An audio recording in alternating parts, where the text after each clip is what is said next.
Hi friends, அனைவருக்கும் வணக்கம். இஸ்ரேலுக்கும் ஈரானுக்கும் இடையிலான நேரடி போரின் காரணமாக இஸ்ரேலுக்கு ஏற்பட்ட இழப்புகள் தொடர்பாக டாக்டர் அப்துல்லா அல் மன்சூரி அவர்கள் தெரிவித்திருக்கின்ற கருத்து தற்பொழுது மிகப்பெரிய சர்ச்சையை கிளப்பியிருக்கின்றது. யார் இந்த டாக்டர் அப்துல்லா அல் மன்சூரி? இவர்தான் பஹ்ரைனின் முன்னணி பாதுகாப்பு நிபுணர். நண்பர்களே, கடற்படைத்துறையின் பல ஆண்டுகள் அனுபவமிக்கவர்.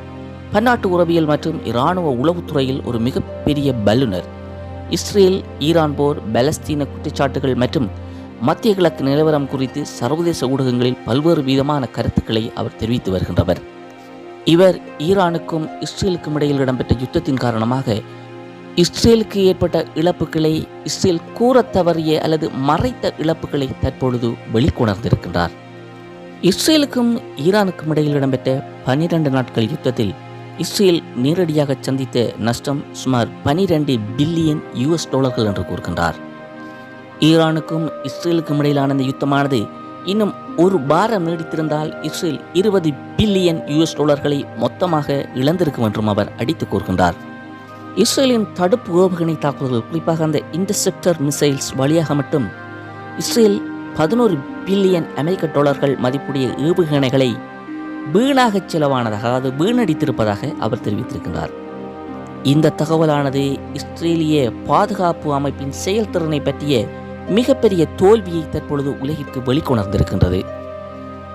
அதே நேரம் இந்த யுத்தத்தின் விளைவாக இஸ்ரேல் கூறத் தவறிய அல்லது கூறாமல் மறைத்த ஒரு மிக முக்கியமான விடயத்தை அவர் தற்பொழுது வெளிக்கொணர்ந்திருக்கின்றார். இஸ்ரேல் ஈரான் போரில் ஈரானுடைய மிக முக்கியமான தளபதிகளை இஸ்ரேல் தனது மொசாட் உளவு பிரிவு மூலமாக போட்டு தள்ளியது. அதேபோல இஸ்ரேலும் மிகப்பெரிய இழப்பினை சந்தித்திருக்கின்றது. ஆனால் இஸ்ரேல் அவற்றை வெளியுலகிற்கு கூறவில்லை.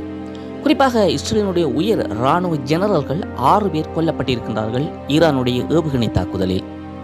இதை இஸ்ரேல் மறைத்து விட்டது. அதே நேரம் இஸ்ரேலுடைய நம்பிக்கை அல்லது பாதுகாப்பு அரண் என்று சொல்லப்படுகின்ற மொசாட், இஸ்ரேலுடைய உளவுத்துறை, இந்த மொசாட் அமைப்பைச் சேர்ந்த 32 பேரை இஸ்ரேல் இழந்திருக்கின்றது இந்த யுத்தத்தில். அதே நேரம் இஸ்ரேலுடைய உள்நாட்டு பாதுகாப்பு அமைப்பு ஜின்பெத், இந்த ஜின்பெத் அமைப்பைச் சேர்ந்த 78 பேர் இந்த யுத்தத்தில் இறந்திருக்கின்றார்கள். அதேவேளை இஸ்ரேலுடைய 27 கடற்படை அதிகாரிகள் இந்த யுத்தத்தில் கொல்லப்பட்டிருக்கின்றார்கள். அது மட்டுமல்ல நண்பர்களே, இஸ்ரேலுடைய விமானப்படை ஒரு மிகப்பெரிய இழப்பை சந்தித்திருக்கின்றது. மொத்தமாக 198 இஸ்ரேலிய விமானப்படை வீரர்கள் இந்த யுத்தத்தின் போது உயிரிழந்திருப்பதாக அப்துல்லா கூறுகின்றார். அது மட்டுமல்ல, சாதாரண இராணுவ வீரர்கள் 462 பேரும், பொதுமக்கள் 423 பேரும் என்று உயிரிழப்புகளை சந்தித்திருப்பதாக டாக்டர் அப்துல்லா தற்பொழுது பகிரங்கமாக கூறியிருக்கின்றார். டாக்டர் அப்துல்லா அல் மன்சூரியினுடைய இந்த ஆய்வானது தற்பொழுது சர்ச்சையை கிளப்பியிருக்கின்றது. இஸ்ரேலில் வீடுகள், பள்ளிகள், தொழிற்சாலைகள் மற்றும் மருத்துவமனைகள் என்று பல்வேறு இடங்கள் தாக்குதலுக்கு இலக்காகின. இதன் காரணமாக மட்டும் சுமார் 400 மில்லியன் US$ இஸ்ரேல் இழந்திருப்பதாக அவர் கூறுகின்றார். அதேவேளை தொழிற்சாலைகள், விமான போக்குவரத்து மற்றும் சில்லறை வணிகங்கள் அனைத்தும் இதனால் பாதிக்கப்பட்டிருக்கின்றது. உள்நாட்டு உற்பத்தி மற்றும் வருமான இழப்பு அதிகமாக இருக்கின்றது. இஸ்ரேல் நாட்டினுடைய மொத்த உள்நாட்டு உற்பத்தியான GDP 1% குறைந்திருக்கின்றது. இஸ்ரேலுக்கும் ஈரானுக்கும் இடையில் இடம்பெற்ற அந்த போர்க்கால பகுதிகளில் மாத்திரம் இஸ்ரேலில் இருந்து 2 மில்லியனுக்கு மேற்பட்ட மக்கள் இடம்பெயர்ந்திருக்கின்றார்கள். பாதுகாப்பான இடங்களை நோக்கி அவர்கள் நகர்ந்திருப்பதாக கூற வருகின்றது. இவர்கள் மீண்டும் இஸ்ரேலுக்கு திரும்புவார்களா என்பதும் தற்பொழுது சந்தேகமாக மாறியிருக்கின்றது. இஸ்ரேலிய தொழிற்சாலைகளில் தொழிலாளர்களாக கடமையாற்றியவர்களை அவசரமாக இஸ்ரேல் இராணுவ சேவைக்கு விரைவாக அழைத்திருந்தது. இதன் காரணமாக சுமார் 3 லட்சம் பேர் இராணுவ சேவையில் இணைத்துக் கொள்ளப்பட்டார்கள்.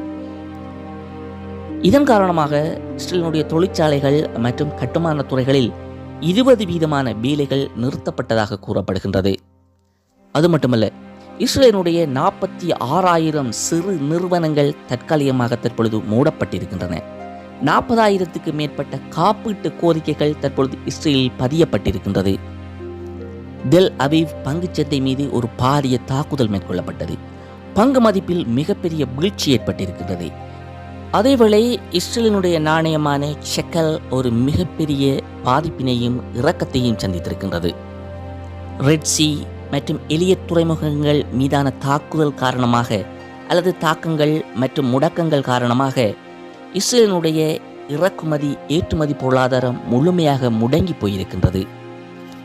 ஈரானுக்கும் இஸ்ரேலுக்கும் இடையிலான போர் சூழ்நிலை காரணமாக இஸ்ரேல் பொருளாதார ரீதியாகவும் மனிதவள மற்றும் உள்நாட்டு அமைப்பு மற்றும் சர்வதேச நாணயம் என்று பல்வேறு துறைகளில் கடுமையான இழப்புகளை சந்தித்து நிற்பதாகவும் அவற்றை இஸ்ரேல் மூடி மறைத்து வருவதாகவும் எதிர்காலத்தில் இஸ்ரேலில் நாட்டிற்குள் மிகப்பெரிய குழப்பங்கள் ஏற்படுவதற்கான வாய்ப்புகள் இருப்பதாகவும் டாக்டர் அப்துல்லா அல் மன்சூரி அவர்கள் தெரிவித்திருக்கின்றார். ஓகே ஃப்ரெண்ட்ஸ், இது தொடர்பான உங்களுடைய கருத்துக்களை கமெண்டில் பதிவு செய்யுங்கள். மீண்டும் ஒரு காணொளியில் சந்திக்கலாம். நன்றி.